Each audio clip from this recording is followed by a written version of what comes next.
Semoga yang subscribe diberikan rezeki melimpah dari jalan tak terduga. Dan yang like komen, dimudahkan jalannya menuju surga di hari akhir nanti. Siapa yang tak mendengar nama Qorun? Dia adalah seorang sosok kaya raya di zaman Nabi Musa yang namanya melegenda hingga sekarang. Kisahnya diabadikan dalam Al-Quran, bahkan menjadi peribahasa atau ungkapan di masyarakat guna menggambarkan seseorang yang mirip dengan tabiatnya atau menisbatkan harta yang ditemukan terpendam dalam tanah sebagai harta Qorun. Qorun adalah miliarder kaya raya yang hidup sejaman dengan Nabi Musa. Saking kaya rayanya, Qorun setiap kali keluar dari rumahnya, ia didampingi dengan 300 pelayan laki-laki dan 300 pelayan perempuan. Qorun juga dikawal oleh 4.000 pengawal yang diiringi 4.000 binatang ternak ditambah 60 ekor unta yang khusus membawa kunci-kunci gudang penyimpanan harta kekayaannya itu. Itu dilakukan semata-mata sebagai bentuk kesombongan bahwa dialah manusia paling kaya, paling terhormat, dan memiliki pengikut setia. Ia merasa lebih mulia dibandingkan Nabi Musa alaihissalam. Orang-orang tentu saja akan penasaran seberapa banyak harta kekayaan Qorun jika pengawal dan pembawa kunci gudang kekayaannya sebanyak itu. Lalu berapa banyakkah harta yang dimiliki Qorun yang disimpan di dalam gudangnya tersebut? Sebelum saya melanjutkan, dimohon untuk menonton video ini sampai selesai supaya tidak ada kesalahpahaman dalam memahami isi cerita, serta mohon bantu channel ini semakin berkembang dengan cara tekan subscribe dan silakan tinggalkan like serta komen positifnya. Semoga dukungan pemirsa Risalah Kehidupan bernilai pahala dan menjadi wasilah dimudahkannya segala urusan pemirsa sekalian. Pemirsa Risalah Kehidupan, di zaman sekarang banyak orang yang mengistilahkan rezeki yang tak terduga dengan istilah harta Qorun. Lalu dari manakah sumber harta kekayaan Qorun yang sangat luar biasa itu? Serta di manakah Qorun dan hartanya ditenggelamkan? Siapakah Qorun dan bagaimana kisahnya dengan Nabi Musa? Qorun merupakan kaum Nabi Musa alaihissalam. Disebutkan oleh Ibnu Jurayj, nama lengkap Qorun adalah Qorun ibnu Yashar, ibnu Qahis, ibnu Lawi, ibnu Yakub. Ia merupakan putra paman atau sepupu Nabi Musa alaihissalam. Pasalnya, Nabi Musa alaihissalam sendiri adalah putra Imran, sedangkan Imran adalah putra Qahis.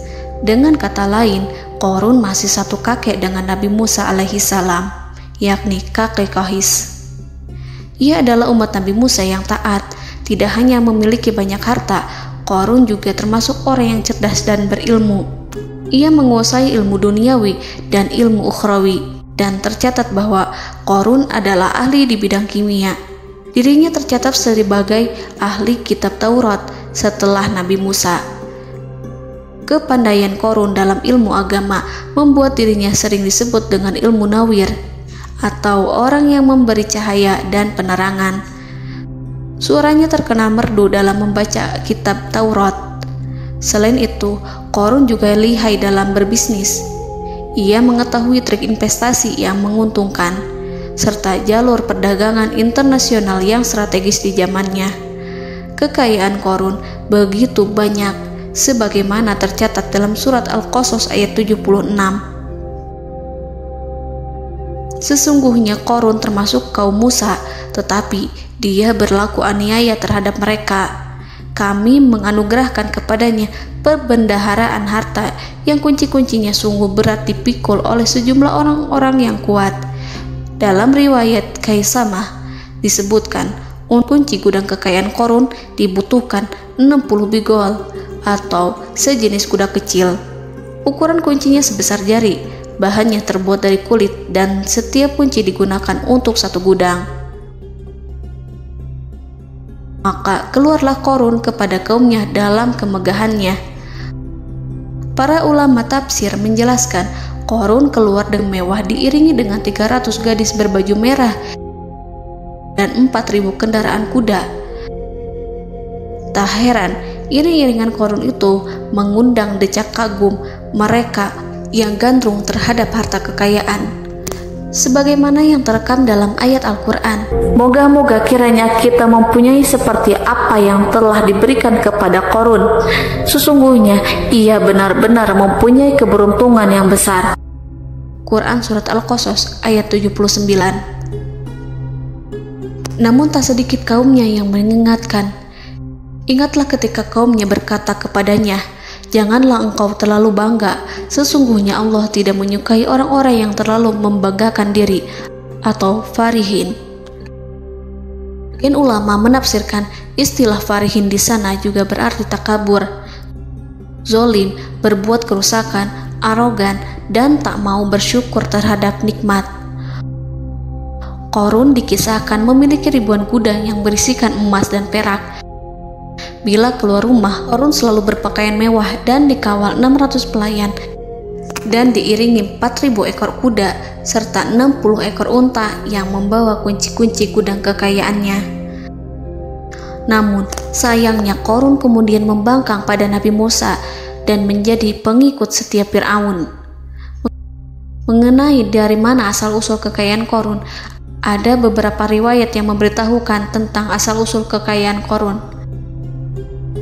Sumber pertama menyebutkan bahwa jauh sebelum memiliki kekayaan, Qarun hanyalah seorang lelaki miskin yang tidak mampu menafkahi keluarganya. Anaknya sangat banyak. Lalu suatu ketika Qarun datang kepada Nabi Musa. Ia meminta Nabi Musa alaihi salam untuk mendoakannya agar Allah memberikan harta benda yang banyak. Qarun juga meminta Nabi Musa mengajarinya ilmu kimia dan ilmu-ilmu kehidupan lainnya. Qarun dikenal sebagai orang yang soleh dan mengikuti ajaran Ibrahim dengan baik, sehingga tanpa pikir panjang, Nabi Musa alaihi salam menyetujui permintaannya. Allah Subhanahu wa ta'ala mengabulkan doa Nabi Musa. Qarun diberikan kecerdasan luar biasa dan menguasai ilmu yang telah diajarkan kepadanya. Qarun menguasai teori dan praktik pembuatan emas permata dan beragam perhiasan mewah lainnya. Ia juga pakar dalam ilmu arsitektur, rancangan bangunan, penataan kota, dan lain sebagainya. Tidak lama setelah itu, hidupnya berubah. Qarun pun hidup dengan bergelimbang harta. Ribuan gudang yang dimilikinya penuh dengan emas dan perak. Namun, sayangnya, keberuntungan yang didapatkannya membuatnya gelap mata. Qarun mulai hidup dengan penuh pamer, keangkuhan, dan penuh kesombongan. Kekayaan yang diberikan Allah Subhanahu wa ta'ala membuatnya lupa dengan Sang Maha Pemberi. Qarun merasa lebih terhormat dan mulia dibandingkan Nabi Musa. Ia pun akhirnya membelot dan durhaka pada Musa. Ia mengingkari janji-janjinya dulu dan beralih menjadi pengikut Fir'aun yang setia.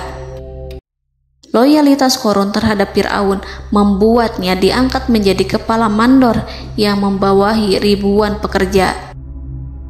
Dikisahkan bahwa Qarun bersikap semena-mena terhadap para pekerja. Ia tega memotong upah mereka. Ia melakukan korupsi demi membangun istana dan kemegahannya sendiri, dan untuk membangun gudang-gudang penyimpanan harta yang telah ia kumpulkan jauh-jauh hari.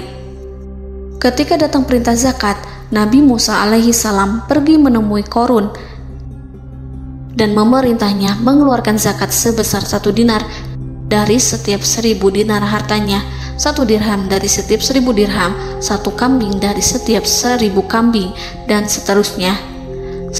Setelah Qarun menghitung seluruh hartanya, ternyata jumlah zakatnya sangat besar. Kekikirannya pun mulai menghalangi hatinya untuk mengeluarkan zakat. Qarun enggan membayar zakat ketika Nabi Musa alaihissalam menagih zakat yang diperintahkan oleh Allah untuk ditunaikan olehnya. Ketika Qarun dimintai zakat, ia langsung marah dan tidak memberikan sedikit pun kekayaannya. Dia berpikir bahwa harta kekayaan yang dimilikinya didapat dari hasil kerja dan usahanya, dan tidak ada kaitannya dengan siapapun, termasuk Allah Subhanahu wa Ta'ala. Janji Qarun untuk lebih taat beribadah dan membantu sesama jika diberi kekayaan oleh Allah dilupakannya. Dia mempergunakan kekayaannya tersebut dalam kesesatan, kezoliman, dan permusuhan, sehingga membuatnya menjadi sombong dan terlena. Orang-orang beriman pada masa itu sering menasihati Qarun untuk bersyukur atas nikmat yang telah Allah berikan, tetapi dia tidak mengindahkan nasihat tersebut. Dari sikapnya tersebut sudah jelas bahwa Qarun tidak membutuhkan nasihat kebenaran, bahkan merasa tidak takut dengan ancaman Allah. Sebab Qarun merasa sudah memiliki segalanya. Qarun merasa dirinya hebat dan pintar serta punya banyak pengikut setia, punya banyak pengawal dan merasa aman karena dekat dengan Raja Fir'aun. Qarun berkata, "Sesungguhnya aku mendapatkan harta ini karena ilmu yang ada padaku." Qarun sangat sombong. Ia merasa hartanya didapatkannya sendiri tanpa campur tangan dan kehendak Zat yang Maha Kaya, yakni Allah Subhanahu wa Ta'ala. Apakah Qarun lupa ataukah ia tidak tahu bahwa Allah telah membinasakan orang-orang sombong sebelumnya yang bahkan lebih kuat darinya, yang lebih kaya darinya, yang lebih banyak pengawalannya, lebih kokoh dan tak terkalahkan dibanding dirinya? Karena terdorong sifat kikir dan angkuh, maka Qarun membuat rencana untuk melakukan tipu daya agar dia terlepas dari kewajiban membayar zakat. Dia ingin menjatuhkan nama baik dan citra baik Nabi Musa. Kemudian dia mengumpulkan tokoh-tokoh konglomerat Bani Israel.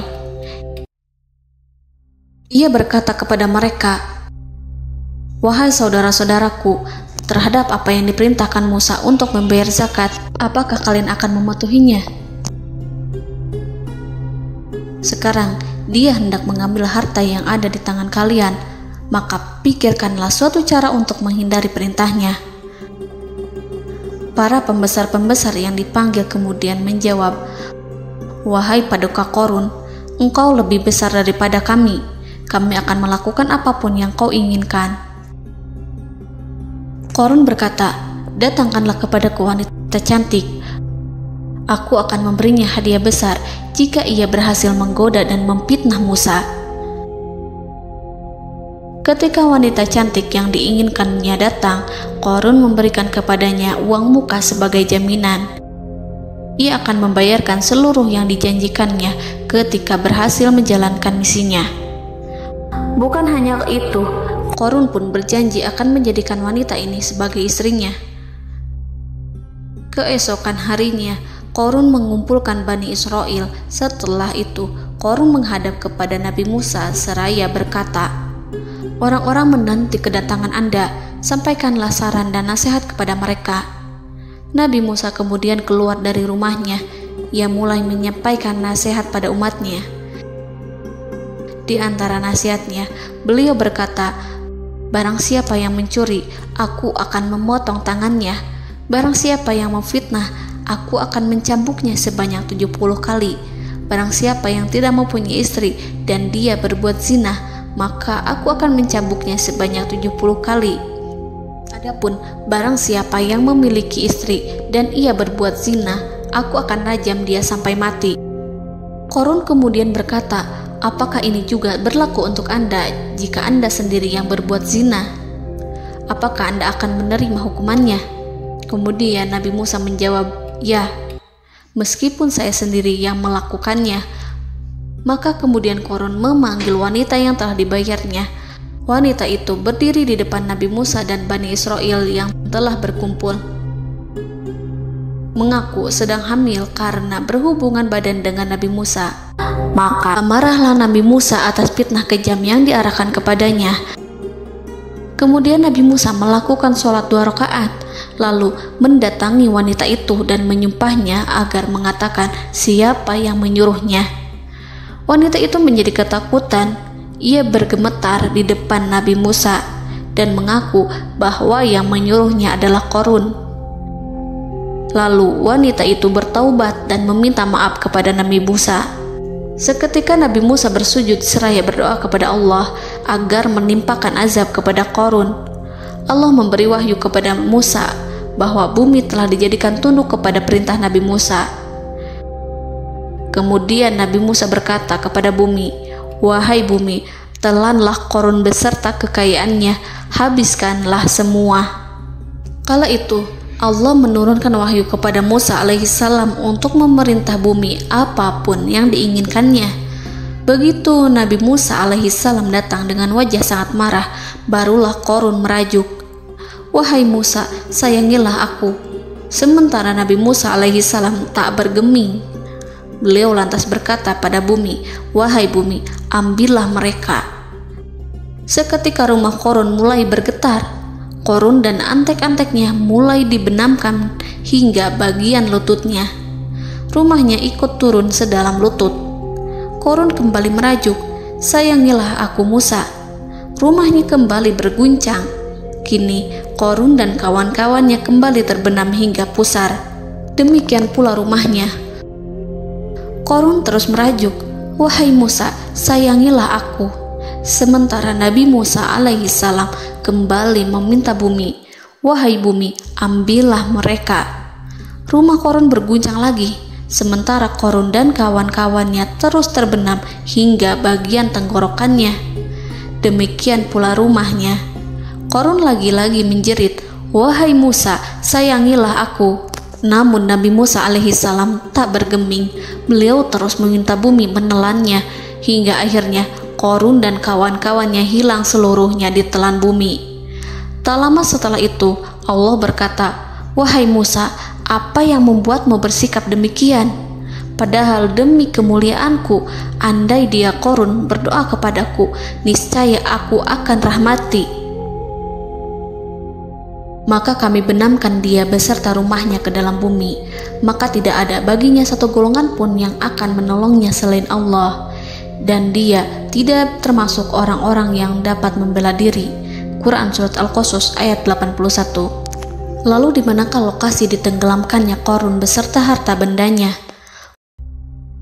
Konon berdasarkan kepercayaan beberapa masyarakat setempat, Qarun ditenggelamkan di sekitar sungai atau danau Moris yang terkenal di kota Payom, negara Mesir.